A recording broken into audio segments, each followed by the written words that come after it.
Thank you once again, Yashmi, for taking out time. I mean, the kind of work that I see, that is happening in Cactus, and the kind of accolades that I have seen that that Cactus has received.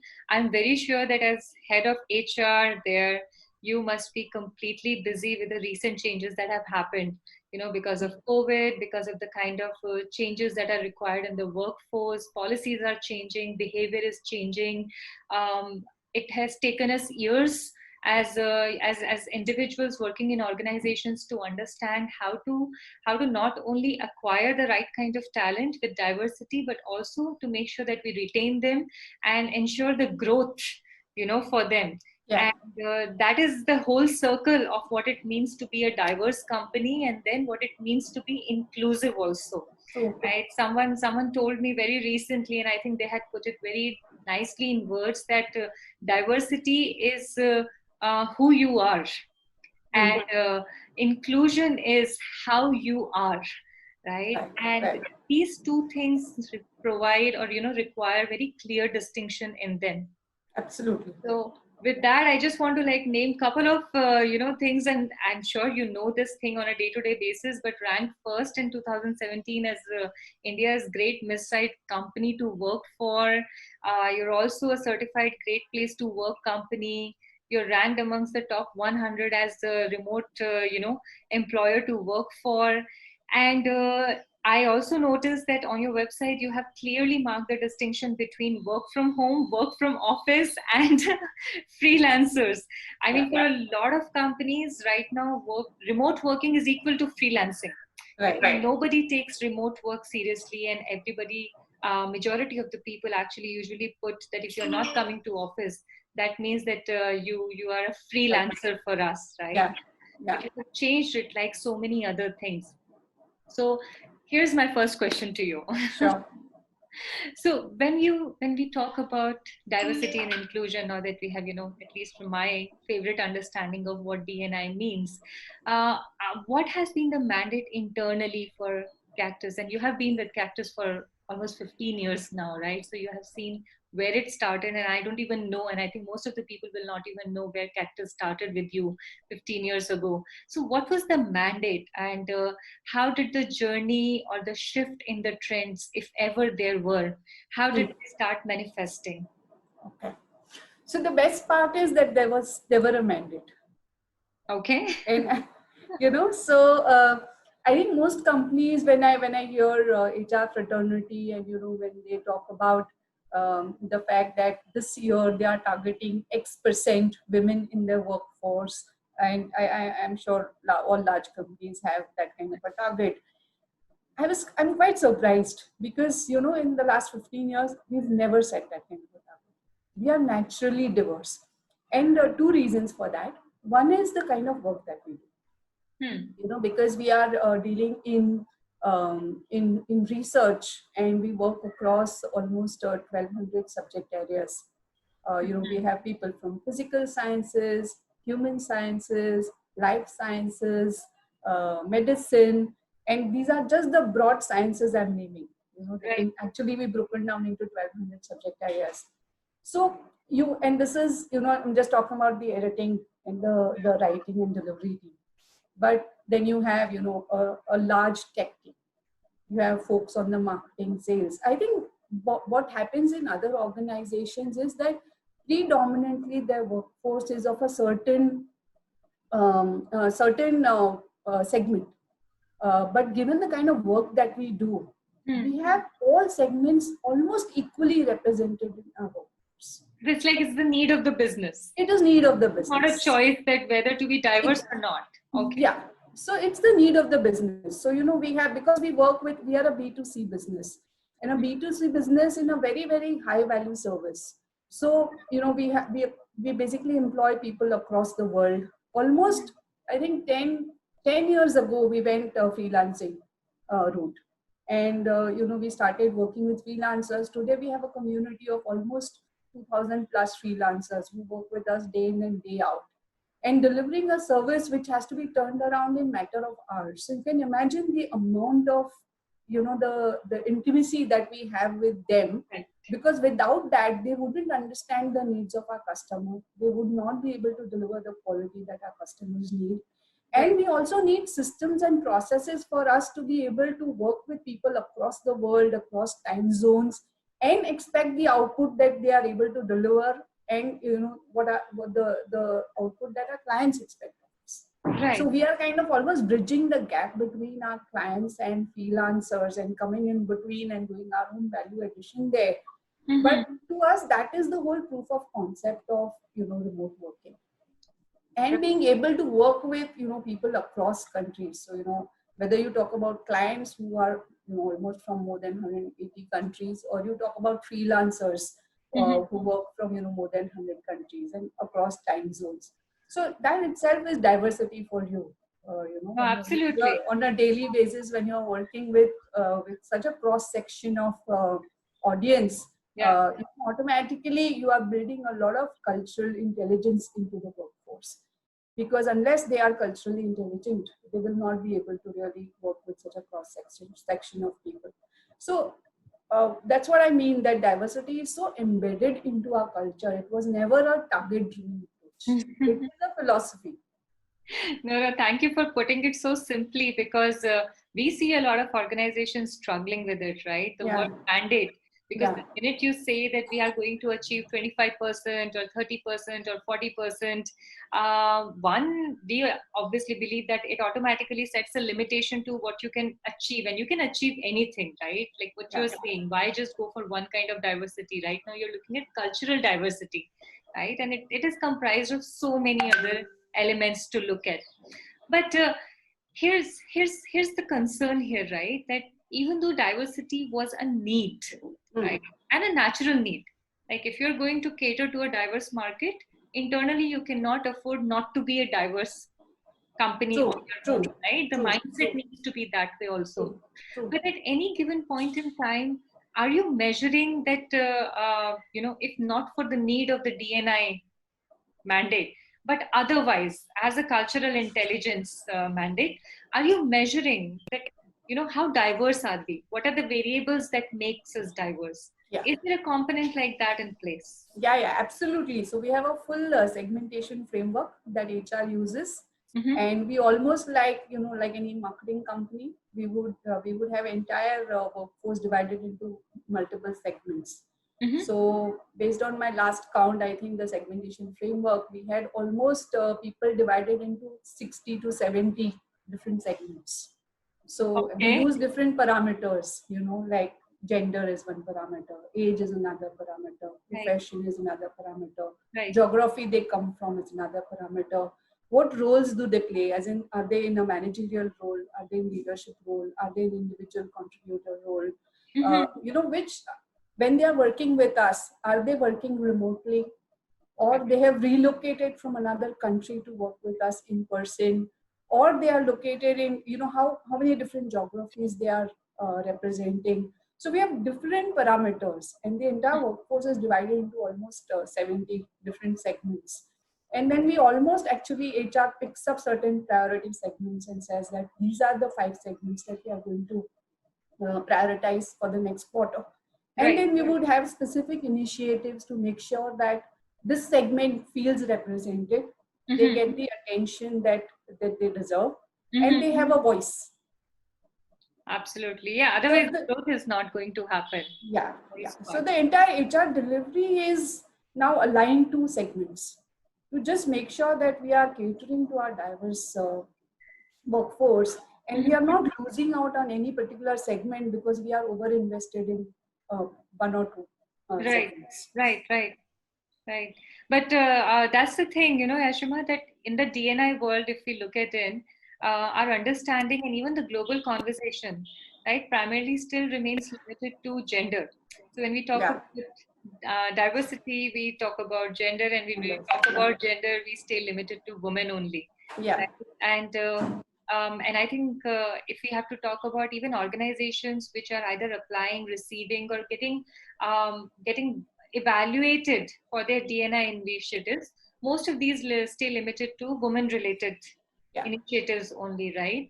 And like what Cactus also received in 2019. Yeah. They received an award towards an organization for empowering women talent and women leaders in the workplace, right? But it's, while on one hand it is sad that as an organization that you do so much and the only thing that anybody is only concerned about is capturing what you have done for women, right?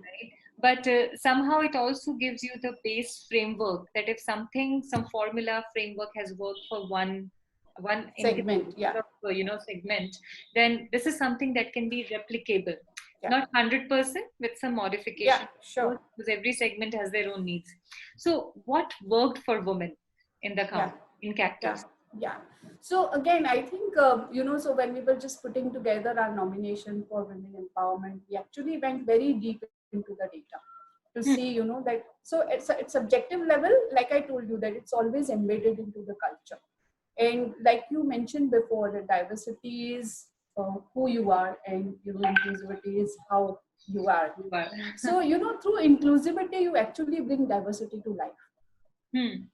You can be diverse, but it's how you really embed it into your culture, your day-to-day actions, your day-to-day decision making, your day-to-day listening to people, tells people how inclusive you are.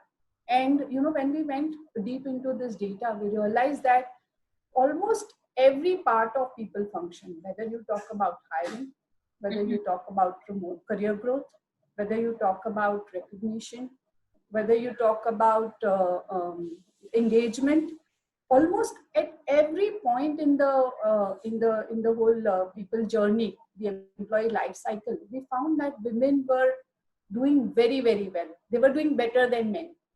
Okay. They're outnumbering men. So for example, just to give you an example, if 54% of our workforce is women, and then we went into our hiring data for last 3 years, and we said that, all the people we are hiring, do we continue to stick to this metric of 54% women or not? And we realized that in most cases, it was higher than 54%. So you can imagine going forward, the ratio is going to change. Right. It's only going to increase. Absolutely. When you are hiring more women than men. And it's not like we did this consciously, but I think, like I mentioned to you, that it's a lot about, how do you really bring inclusivity to play. So when you're hiring, how do you remove bias from any decision? So let me give you an example of, say, we are hiring someone in night shift, someone for the night shift, and we have 3 candidates, and we have one of them is a women candidate. And now suppose there's a manager who's who's a male manager, and he will say, I don't want this nuisance of managing the women who stays at work in the night. So even if I have another candidate who is not as good, I would prefer that, because I don't want this day-to-day issue of having to manage a women, because you have to then take care of so many other things, because you have a standard thing that we hear a lot, actually. Yeah. So it's a standard. But we would make sure, we would challenge the hiring manager to say, you really need to prove why you want to hire X candidate versus Y candidate. And it is X versus Y. It is never a men versus women. You cannot have an argument that, I want to hire this because I will have to do 3 different things if I have a woman playing this role.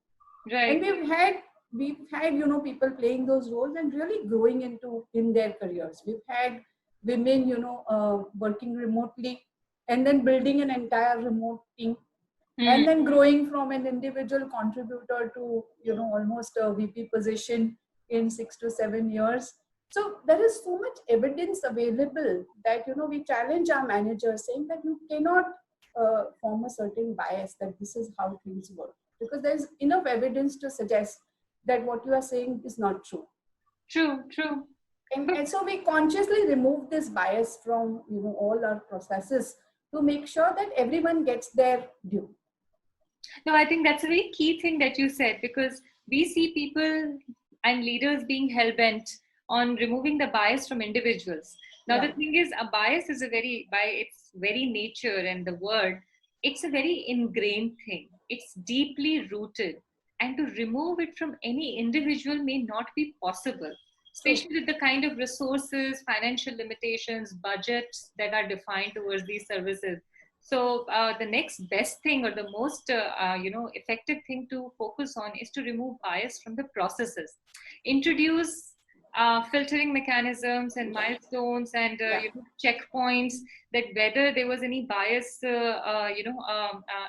executed or experienced by somebody when they went through this certain process.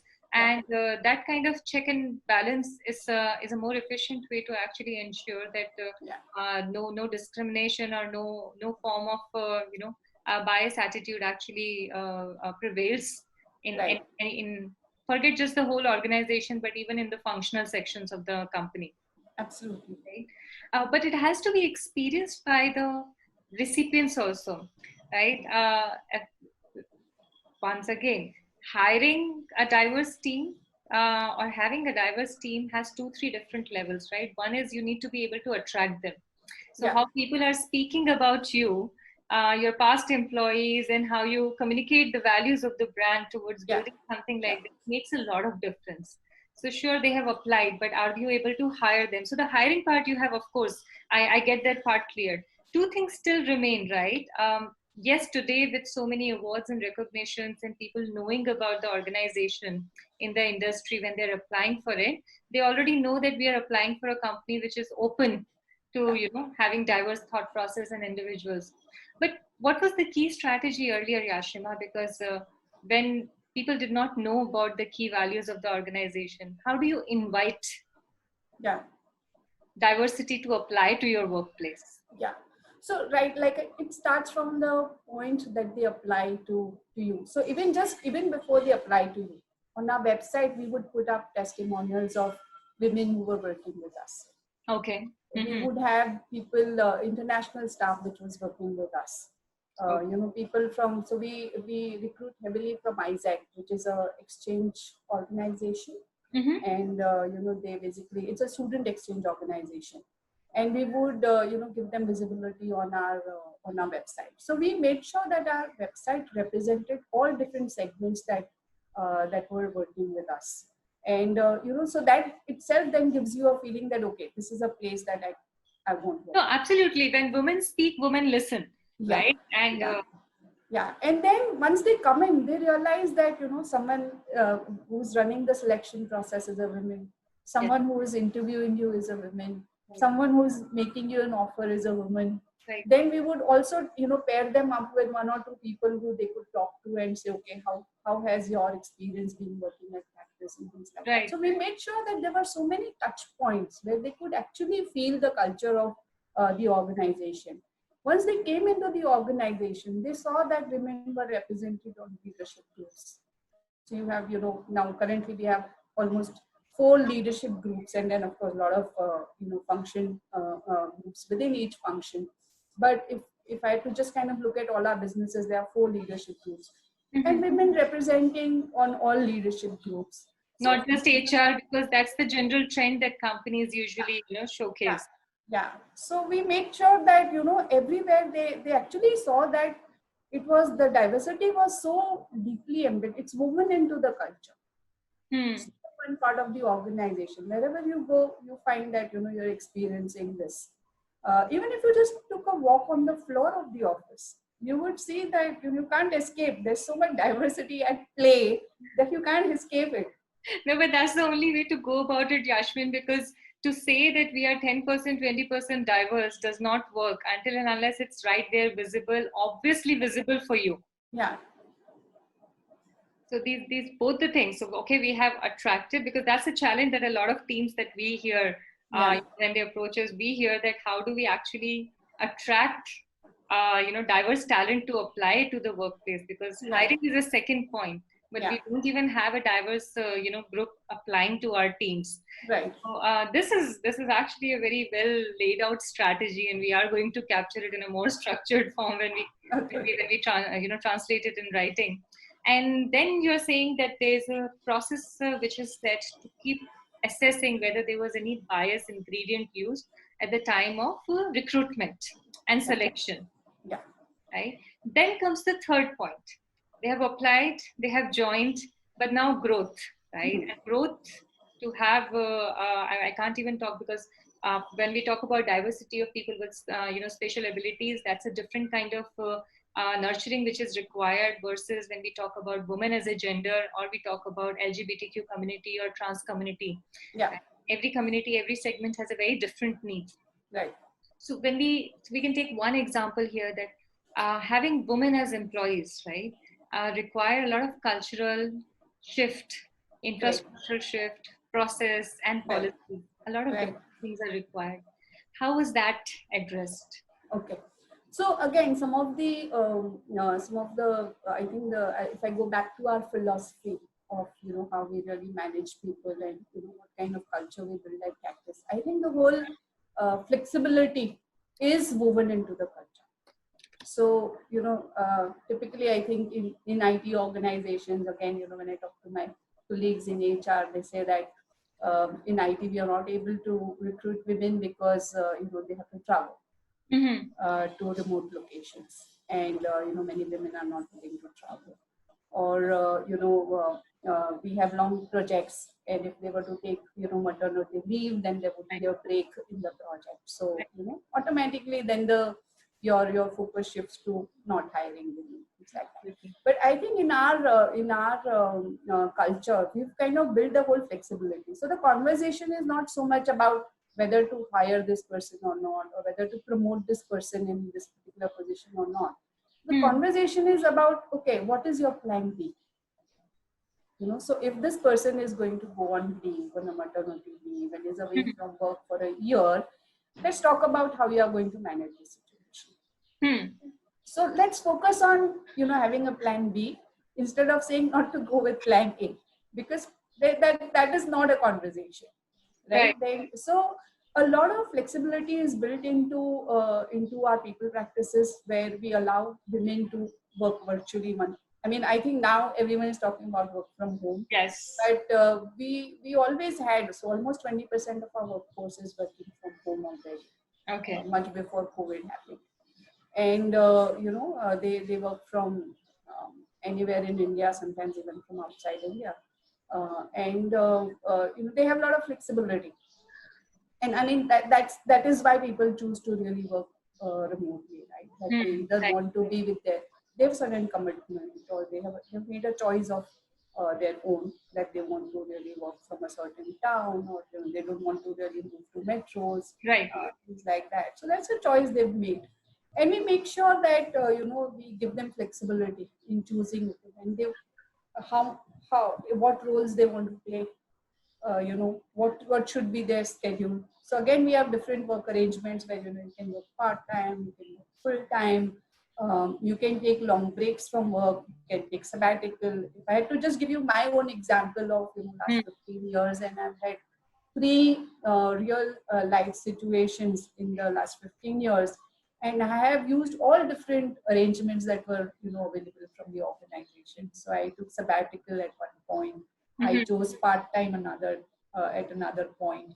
And in the third instance, I chose to change my work hours, that I would start in the afternoon and work till late in the night, kind of a thing. So every time I chose a different option, and although I was head of HR, I was in a responsible position. It was never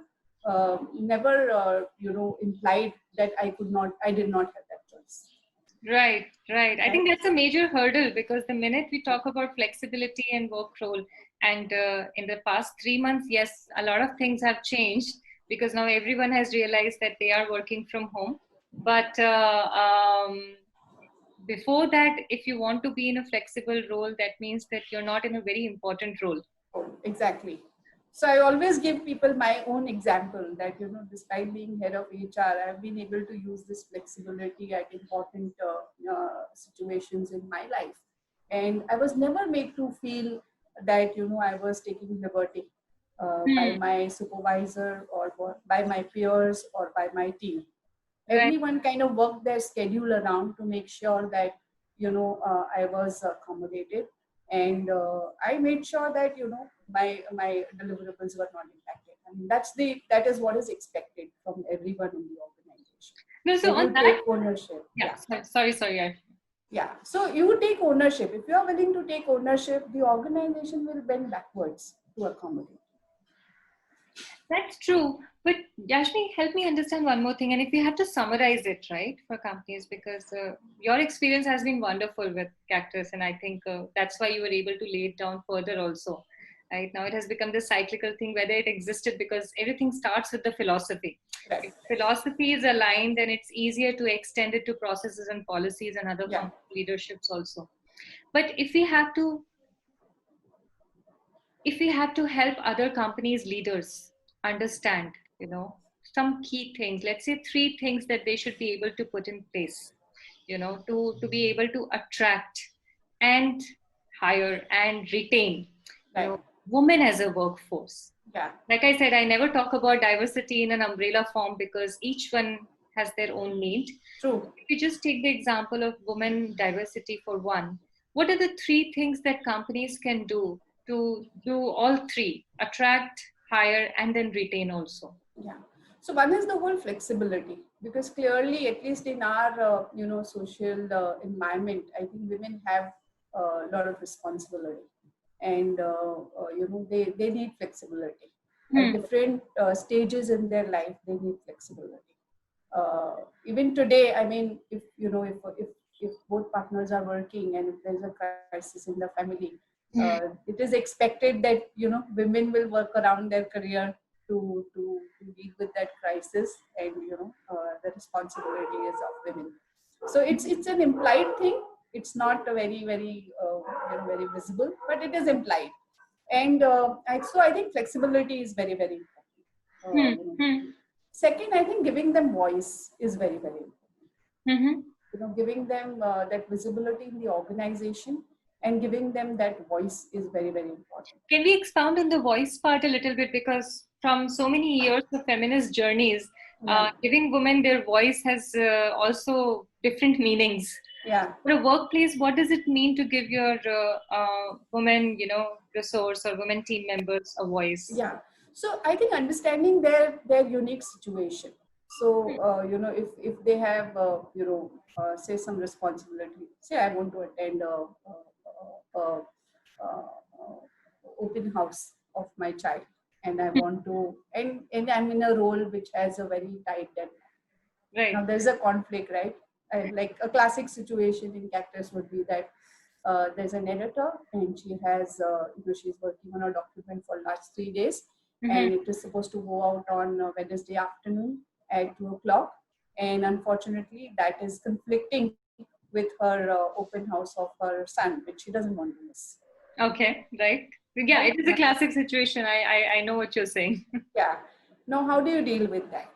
Right. Right? And so basically, then this person will have a conversation with her manager and saying, yeah, I am committed to this, but I don't want to miss out on the open house of my son.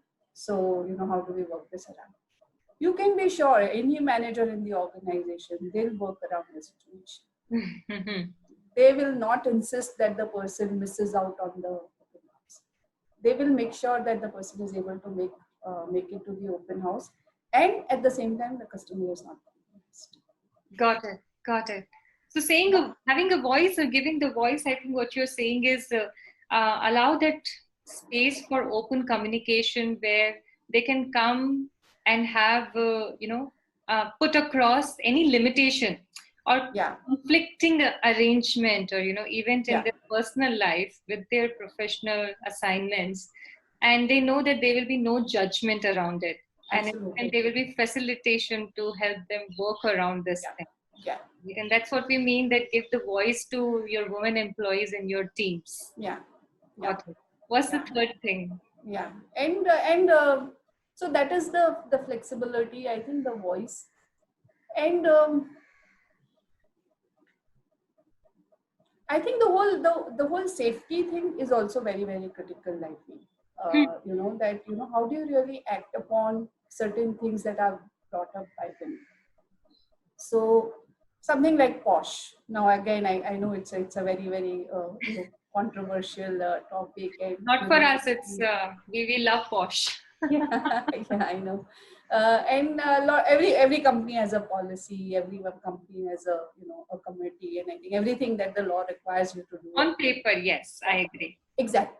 That is the difference on paper. Right.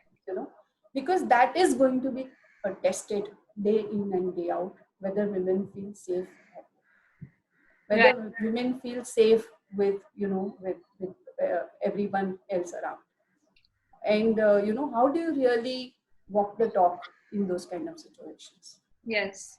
And as an organization, we've gone through those challenges, and we've had to make some very very hard decisions, Mm-hmm. when it came to women feeling safe. Mm-hmm. But it's at the end of the day, it's about whether you're going to choose what works for business, or you're going to choose what works for women. Yes, and the choice is pretty And clear. I know, and every organization makes that choice, right? And Yes. we've made our choice, and it has worked for us. Yeah, absolutely. I think that's a very key thing, right? Because while a lot of organizations are still thinking that we should be choosing business over, our teams, Hmm. and at the end of the day, the minute you start thinking for them, they're automatically thinking for the business. I mean, it Yeah. comes around. There is no organization leader that I have ever spoken to who has invested in their teams, who has invested and spent time in strategizing towards their well-being and their comfort and safety, and it has not resulted in higher business growth. Right. Not a single case study so far that I have come across. Absolutely. Absolutely. And I have so many stories of women who really gone beyond to do what was needed at Cactus. And there's so many beautiful stories that that I can narrate. Unfortunately, we are discussing what organization has done for the workforce. But all the same, I think there are equal number of stories of how our people have I'll done block, things for the I'll block your organization. time again, Yashmi. Sure. There's so much. I mean, now that I'm asking you all these questions, I'm realizing there's so much that we need to go deeper into, because it's what you have accomplished at Cactus and what you have seen and experienced, and your wisdom and your knowledge has evolved through so many years of experience, cannot be limited and cannot possibly be limited with these umbrella questions. And we have to dive deep into specific things, because when you said posh, right, on paper and in essence, it's a long walk Yeah. at every stage. And I will be blocking your time again to go deeper into this, because other leaders are struggling to learn. Of Okay. course, we have so many who are not even looking at achieving that essence of reality, that okay, if there's a paper, it should be felt by our teams also. But the ones who aspire to be there, they're struggling with the how abouts. Yeah. How to go about it, what Yeah. exactly should we do, and Yeah. what other learnings then to learn from somebody who has actually already successfully implemented it. Yeah, yeah. Unfortunately, a lot of organizations in HR think that a lot of things can be done confidentially. It's a myth.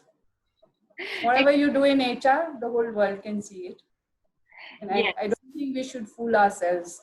So I think because we've been very transparent as organization, very open as organization, we know that when an issue comes to us, we Mhm. have to really act on it. And whatever we do, 54% of our workforce is watching us. Yes, that is true. That is true. Yashmi, my next question. I think the maximum number of leaders that we see in workplaces, especially for when it comes to women, is in the HR function, right? That is how it has been, right? And yet, and then there's this other school of thought that says that when women are in leadership, an organization is more women friendly.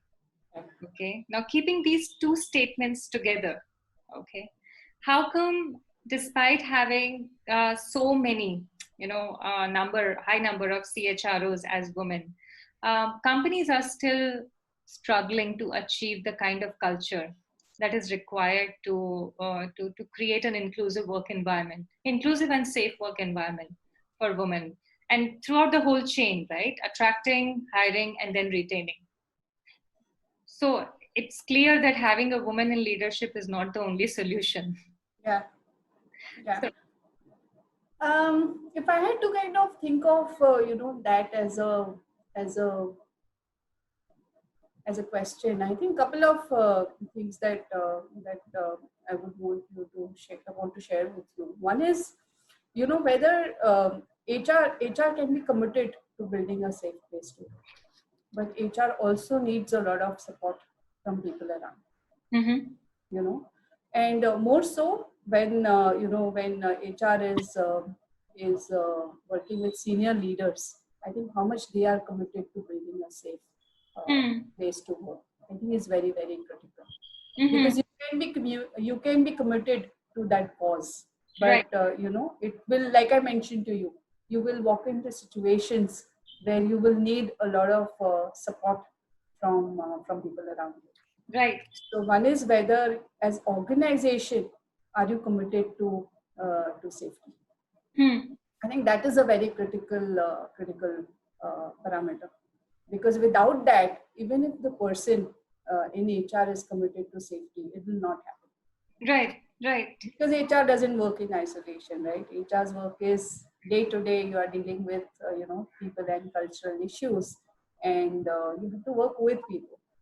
And you have to be, if they are not aligned with you, you can be committed to safety, but you'll not go anywhere. No, absolutely. And I think that's where, from the beginning of our conversation, the key word that, that I hear again and again in everything that you have shared about the good practices of Cactus is the philosophy. Right. If it is not part of the philosophy, it's a way of being, right? If it is not like that, Yeah. then it doesn't matter. You may have a full, you may have an all-woman team also and may still not have this. Right. And we have a full women team. But I think even before we built that team, I think the thinking or the philosophy was always there. Mm-hmm. Because every day you will walk into situations where this will get tested. Right. How do you measure it, Yashmi? Because there's so many things that you can keep doing, right? There's so many practices, infrastructure, policies that you can keep introducing. And at some point in time, you have to revisit, or you have to figure out a way that what is working and what is not working, right? Despite the best of the efforts, it's not necessary that you keep introducing good things. Even Right. though good things, some things may work, some things may not work.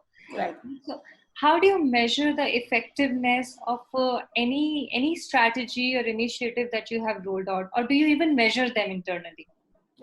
Yeah. Give an example. I mean, if you give Yeah, an sure. example. I think it's very, very critical. You ask a very valid question. I think it's important to measure everything that HR does. If people think that HR is a touchy feeling function, and it cannot, because you are dealing with people, it cannot be measured, I would completely disagree. Everything that you do in HR can be measured. And for all our people practices, we have feedback loops attached. Okay. So everything that we do, we make sure that we're constantly asking people who we are serving that, are we really serving you? Is it really serving the purpose? And, we have so many different feedback channels created that it's not like HR has to really go and solicit that feedback. Right. It comes from multiple channels. And one is you really solicit feedback. Another is you actually act on that feedback. Walk the path. I mean, walk the talk. Walk the talk, right? So people know they will share feedback with you, and they are basically watching you, whether you are really actioning that feedback or not. And at Cactus, we are, again, like I said, we are very, very transparent. We run feedback surveys. We tell people what you've told us. We tell them what we are going to do with that feedback. And then we go and tell them what we have done with their feedback.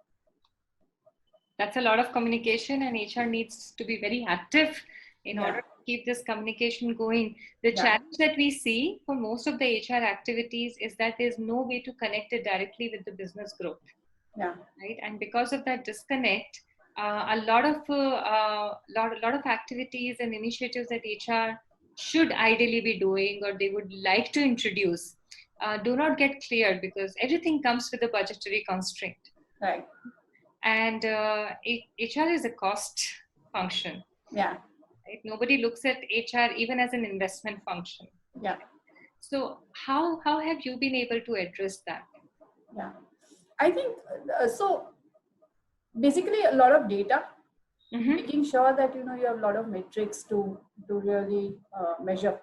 Mm-hmm. So like the example that you were uh, that you were asking me about, that okay, how do you really measure things at hiring stage?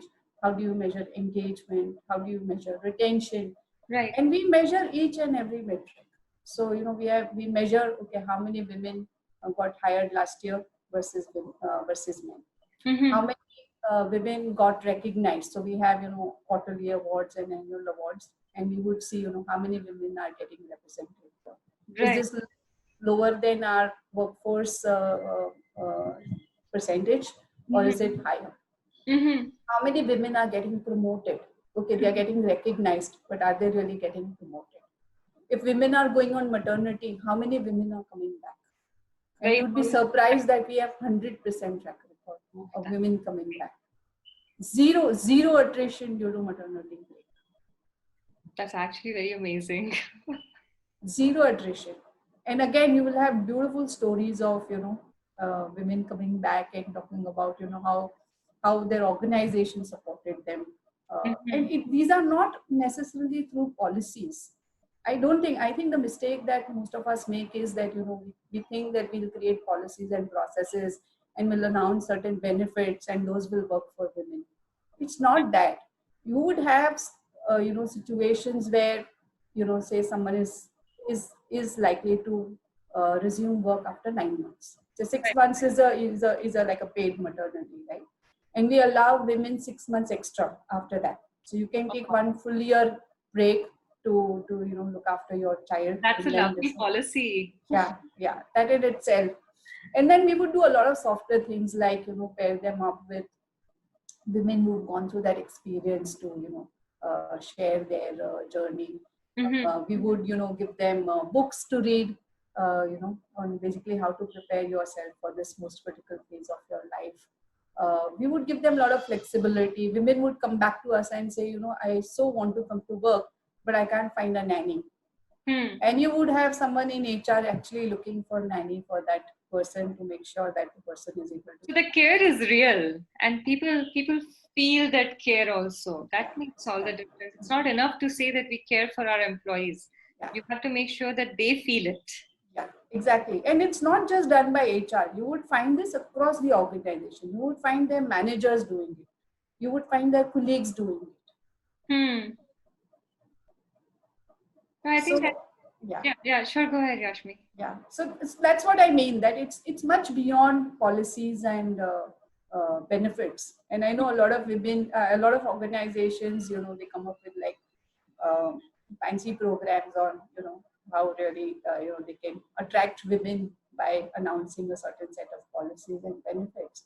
But Right. in the end, I think your real genuine care and authenticity goes much beyond benefits. For that matter, now we are a mid-sized organization, but when we were small, we could not even afford a lot of benefits that we are offering today.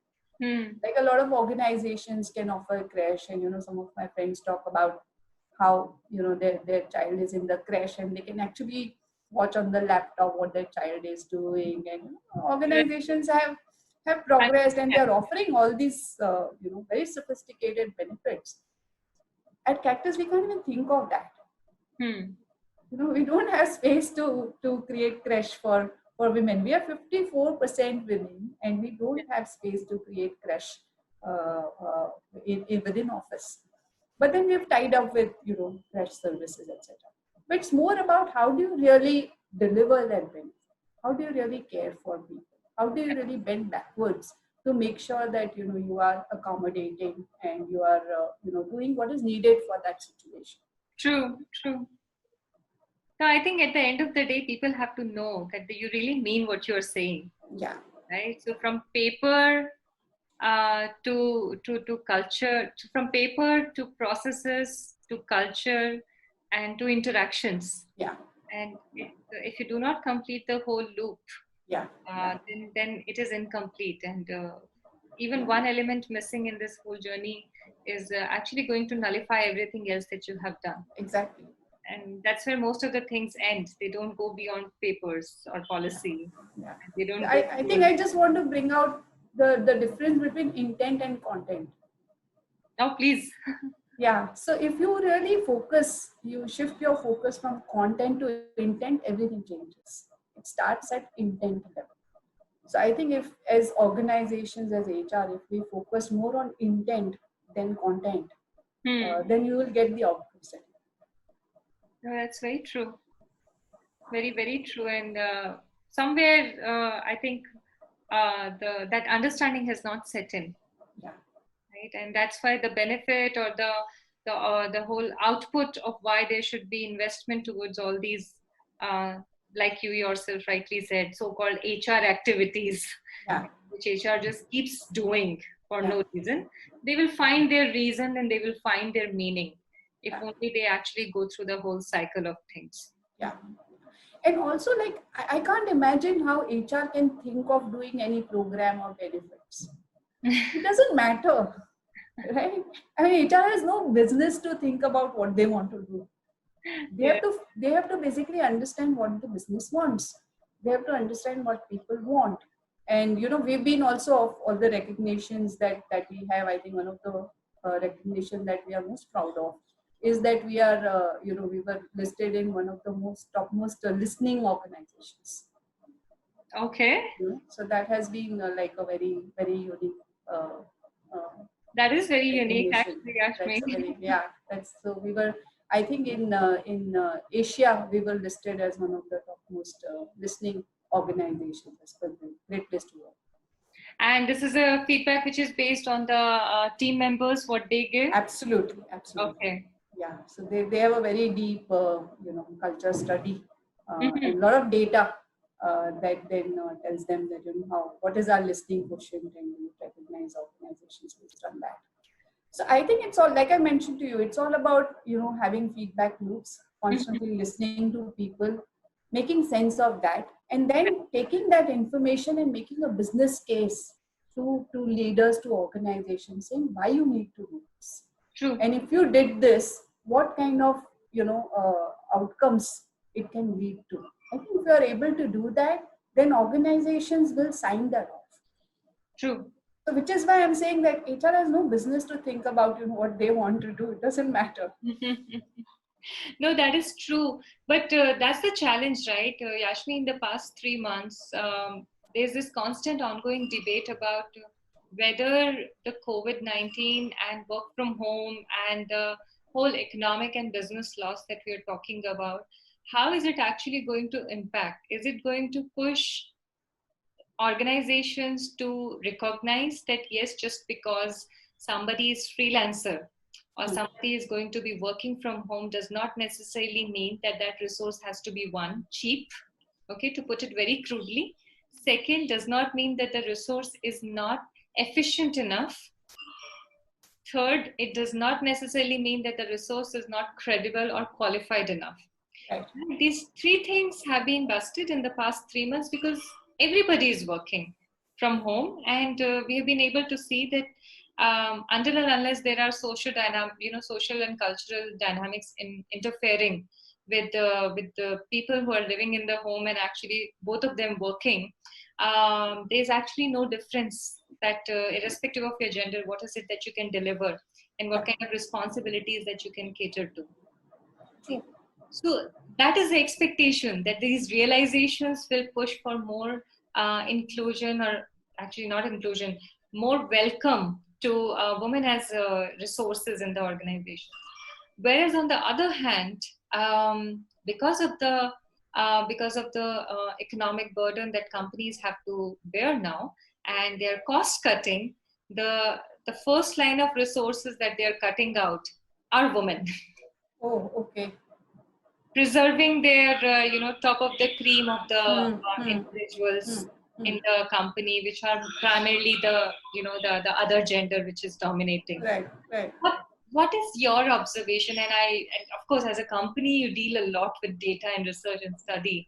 Have you been looking in this direction, or is this something that you can share insights on? Of course, for Cactus, I think nothing, it doesn't matter. but I think it depends on how you view the situation. I think we are seeing this as from a position of strength. It depends on how you view this, because to us, I mean, today we have a very, very diverse workforce, but I think the COVID-19 only presents an opportunity to deepen this diversity. Because we feel the same way, yes. Yeah, with people working virtually, and if countries are more open to kind of relaxing their policies and have people work from one country and relax their own regulations on who can work from where and things like that, I think it opens up the whole talent pool for us. We would hire from many countries where we are not able to hire from currently because of the world is ocean. Yeah. Everything is open. You can dig into talent in any part of this world. Yeah. Right, and that's the mindset. That is how it should be looked at. Yeah.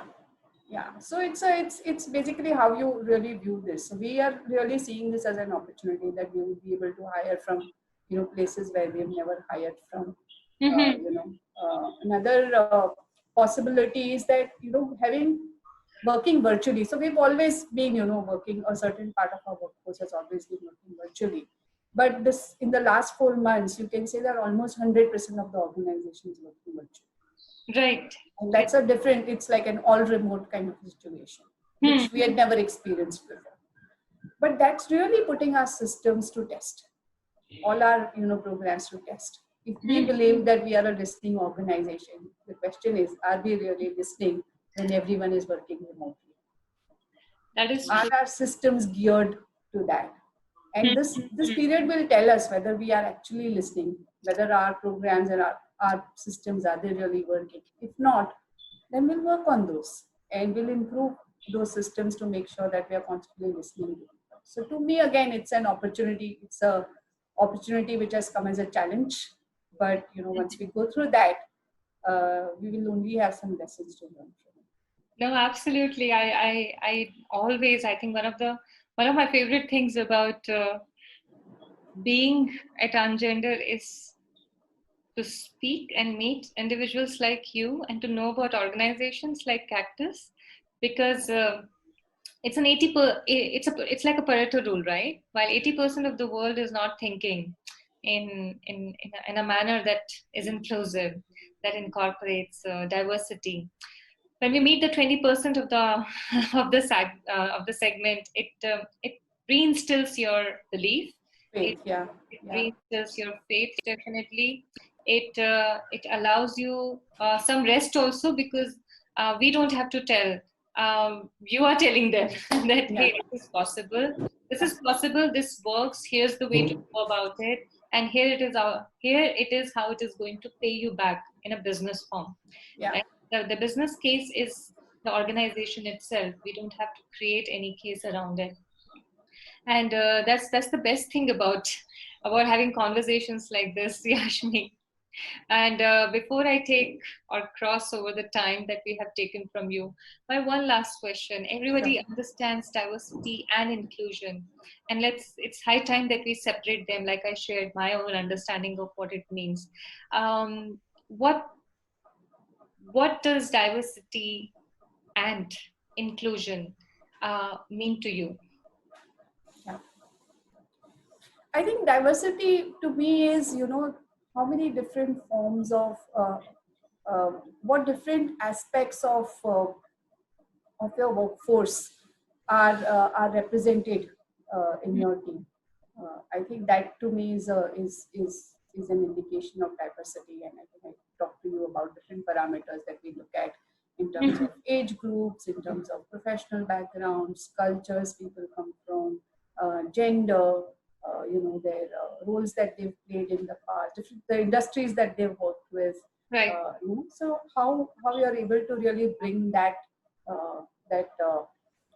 cross section of background and perspective to your team is the definition of diversity to me. And inclusion is more about how do you really leverage that diversity to get best out of your workforce. It's diversity in action. Diversity in action is inclusion. Yeah. Got it. Got it. Thank you. Thank you so much, Ashmi, for taking out time. I have already told you I have 2, 3 topics that I'm going to reach out to you separately Sure, again sure, and sure. block more of your time. Either we record it or any other way, but really looking forward to it. Yeah, I too enjoyed this conversation. Oh, you have And no idea yeah, how much fun I had and how much of learnings, because um, it's so important to have case studies, live examples of everything that we are expecting organizations to be, right? And that's what this whole 1 hour has been all about, and okay, it's been amazing. Thank you. okay. Yeah, if you have any feedback for me, I think feel free to share it No, separately. I just have more questions which I will be Sure. sharing with you. We can talk. We can talk again. Yes, definitely. Yeah. All right. Thank you, Ashmi. All right. Nice meeting you. Nice meeting you. Thank you, Ritu.